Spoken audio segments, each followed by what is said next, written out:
আসসালামু আলাইকুম, কেমন আছেন সবাই?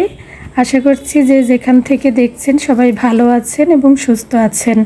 আলহামদুলিল্লাহ আমিও ভালো আছি আল্লাহর রহমতে, আপনাদের সবার দোয়া ও ভালোবাসায়। আরও একটি নতুন ভিডিওতে সবাইকে স্বাগত জানাই। সকালে নাস্তা খাওয়ার পর থেকে আজকে ভিডিওটি শুরু করেছি। বারান্দায় চলে এসেছি একটু গাছগুলোতে পানি দিতে। এই কয়েকদিন ধরে আবার প্রচণ্ড পরিমাণে গরম পড়ছে, অনেক বেশি রোদ, আর রোদের তাপও অনেক বেশি। আমাদের তো অনেক বেশি কষ্ট হয়, আর গাছগুলোকে পানি না দিলে ওদেরও তো কষ্ট হবে। তাই সকাল সন্ধ্যা দুই বেলায় একটু একটু পানি দেওয়ার চেষ্টা করি। গত ভিডিওতে আমার এই মরিচ গাছের কথা আপুদের কাছে শেয়ার করেছিলাম যে ফুল ধরে কিন্তু মরিচ হয় না। তো সব আপুরাই দোয়া করেছে, কমেন্টে লিখেছে যে দোয়া করি যেন খুব তাড়াতাড়ি মরিচ ধরে। একজন আপু একটা টিপস দিয়েছেন, তো আপু লিখেছেন যে একটু সোনার উপর দোয়া পানি দিলে হয়তোবা ভালো হবে। দেখি আপুর টিপসটা আমি কাজে লাগাবো। অনেক অনেক ধন্যবাদ আপু তোমাকে এত সুন্দর একটি পরামর্শ দেওয়ার জন্য। ঝর্ণা আক্তার আপু লিখেছেন, আসসালামু আলাইকুম আপু, মাশাআল্লাহ ফুলগুলো অনেক সুন্দর।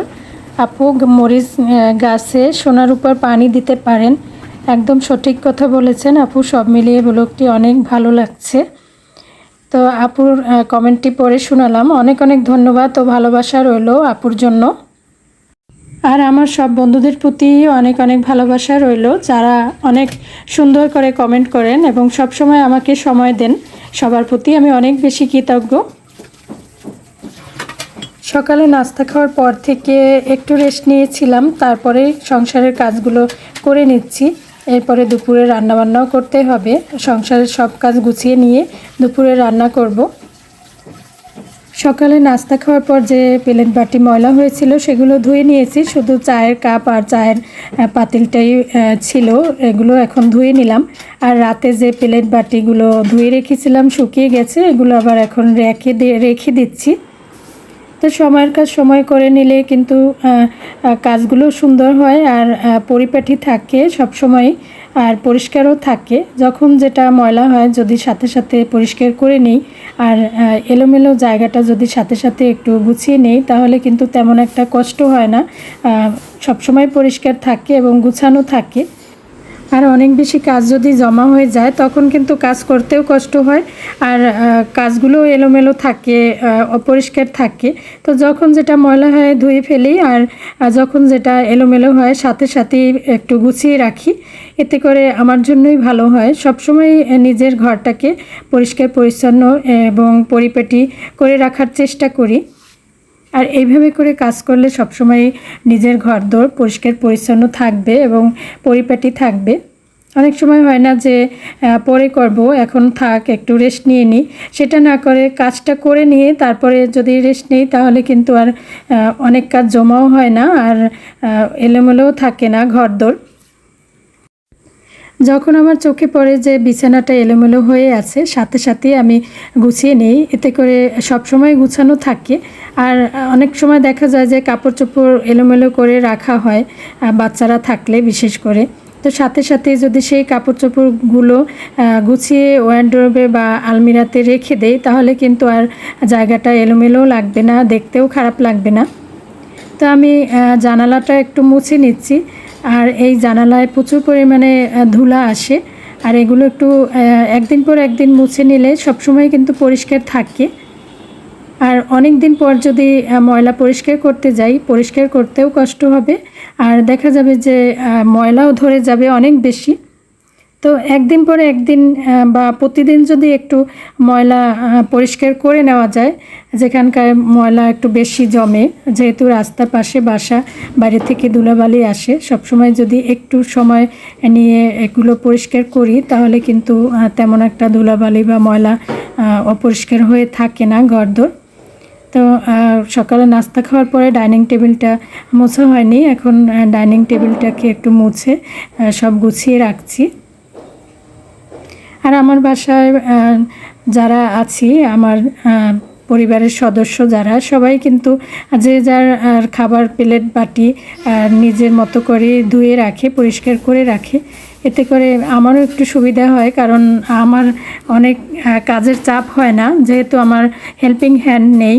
তো এর জন্য দেখা যায় যে যার যার প্লেটটা সে নিজেই পরিষ্কার করে নেয়, এর জন্য অনেক বেশি ধোয়া মোছার কাজও জমা হয় না।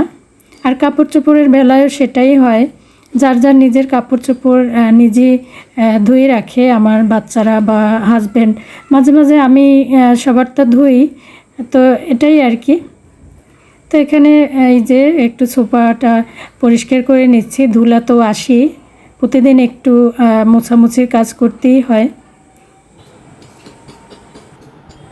আর খাটের এই জায়গাটা যে এত বেশি ধুলোবালি জমে কি বলবো, একদিন না মুছলে একদম ধুলোবালিতে ভরে যায়, যেহেতু দুইটা জানালাই এই খাটের পাশে।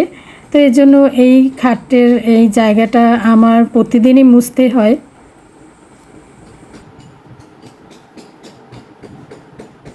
প্রতিদিন যদি রুটিন করে কাজ করা যায় তাহলে কিন্তু তেমন একটা ময়লা জমে না। এই যে পরিষ্কারের কাজগুলো প্রতিদিন যদি একটু একটু করি তাহলে তেমন একটা পরিষ্কার হয় না। তাই ওয়ারড্রোবের উপরটা এলোমেলো হয়ে থাকে বেশিরভাগ সময়, কারণ মাহির এবং ওর বাবা এই কাজটা করে। তো এগুলো একটু গুছিয়ে নিচ্ছি, আর পুরা ওয়ারড্রোবের উপরটা একটু মুছে নিচ্ছি, যেহেতু এটাও জানালার পাশে। মানুষ হলো অভ্যাসের দাস, আমরা যে যেভাবে অভ্যাস করব সেভাবেই কিন্তু আমাদের সেই অভ্যাসটাই হয়ে যাবে। আমি যদি শুয়ে বসে থাকার অভ্যাস করি তাহলে আমার সেইটাই হয়ে যাবে। আর আমি যদি সারাদিন একটু টুকটাক করে সংসারের কাজগুলো গুছিয়ে করি বা পরিষ্কার করি তাহলে আমার সেইভাবেই অভ্যাস হয়ে যাবে। এগুলো সবই অভ্যাসের ব্যাপার। অনেক আপুরাই কমেন্টে লেখেন যে আপু এত কাজ করতে ভালো লাগে না। আসলে কাজ করতে কিন্তু কারোরই ভালো লাগে না, কিন্তু এগুলো তো করতেই হবে। আমি যদি ময়লা ঘরে এলোমেলো ঘরে থাকি, কেউ যদি আমার বাসায় এসে দেখে আমার ঘরটা এলোমেলো, আমার ঘরটা নোংরা, তখন কিন্তু ঠিকই বলবে যে এই মহিলা কোনো কাজেরই না, সবসময় দেখি ঘর এলোমেলো এবং সব কিছু ময়লা ধরে আছে। আচ্ছা, ধরে নিলাম কেউ আমার বাসায় এসে এগুলো বললো না, কিন্তু নিজের কাছে তো খারাপ লাগবে। যখন দেখব যে আমার ঘরটা এলোমেলো, ঘরটা নোংরা হয়ে আছে, তখন কিন্তু নিজের মনটাও খারাপ হয়ে যাবে। আর মন খারাপ হলে দেখা যায় যে শরীরও খারাপ হয়ে যায়। শরীর এবং মনের সাথে তো একটা যোগাযোগ আছেই। শরীর ভালো থাকলে মন ভালো থাকে, আবার মন ভালো থাকলে শরীর ভালো থাকে। আর এই সব কিছু কিন্তু নিজের ইচ্ছের উপরেও অনেকটা নির্ভর করে। আমি যদি ইচ্ছা করি যে না আমি এই কাজগুলো করে তারপরে আমি একটু বসবো, তাহলে কিন্তু সেই ইচ্ছার উপরেই আমার কাজ হবে। আর আমি যদি বলি যে না এখন এসব কিছুই করব না, শুধু শুয়ে বসে কাটাবো, তাহলে আমার সেই ইচ্ছে অনুযায়ী কিন্তু হবে। তো সব কিছু ইচ্ছের উপরেও অনেকটা নির্ভর করে। আর সবচেয়ে বড় কথা হলো নিজের শরীর তো সুস্থ থাকতেই হবে। শরীর সুস্থ না থাকলে তো কোনো কাজই মন বসবে না, কাজ করতে ইচ্ছা করবে না। অনেক আপুরাই বলেন যে আপু কাজ করতে ভালো লাগে, কিন্তু শরীর এত খারাপ থাকে যে ইচ্ছাই করে না। এজন্যই বললাম যে আসলে শরীর তো ভালো থাকতেই হবে, না হয়তো কোনো কাজই করতে ইচ্ছা করবে না। আর শরীর ভালো থাকতে হলে তো পুষ্টিকর খাবার খেতে হবে আর রেস্ট নিতে হবে। আমরা অনেক সময় রেস্ট নেই না, খাবার দাবার ঠিকমতো খাই না, এটাও একটা বিষয়। তো এই যে আমি একটু আমরা কেটে খেয়ে নিয়েছি লবণ মরিচ দিয়ে, আর রান্নাও বসিয়ে দিয়েছি অফ ক্যামেরায়। আজকে হচ্ছে ডাল রান্না করছি আর মাছ আলুর ঝোল রান্না করছি।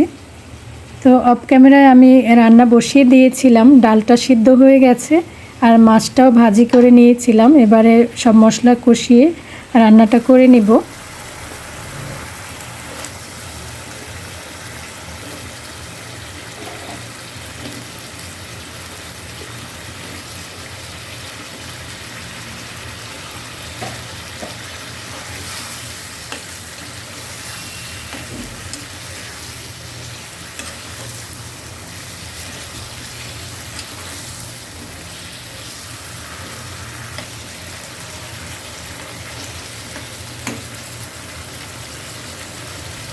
আজকে হচ্ছে বাসায় কোনো শাকসবজি ছিল না, তাই ভাবলাম যে ডাল রান্না করি আর ফ্রিজ থেকে মাছ নামিয়ে আলু দিয়ে রান্না করি।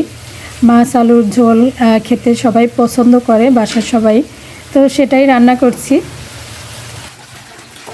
আমি ভাত বসিয়ে দিয়ে কাজ করছিলাম, ভাত হয়ে গেছে। আর রান্নার ফাঁকে আমি এই যে ময়লা বাসনপত্র এগুলো পরিষ্কার করে নিলাম। ঘরদোর সব পরিষ্কার করে নিয়েছি। আর হচ্ছে এখন ঘর মোছা বাকি আছে, রান্না শেষে ঘর মুছে নেব। আর এই তো রান্না প্রায় হয়ে গেছে। তো এরপরে রান্না শেষে খাওয়া দাওয়া করে একটু রেস্ট নিব। যেহেতু শাকসবজি রান্না করে নিই, তাই রান্নার ঝামেলা তেমন লাগেনি। শাকসবজি রান্না করতে তো একটু ঝামেলা লাগে, সহজ শর্টকাট রান্না করে নিয়েছি আজকে। আর রান্নাটাও তাড়াতাড়ি হয়ে গেছে।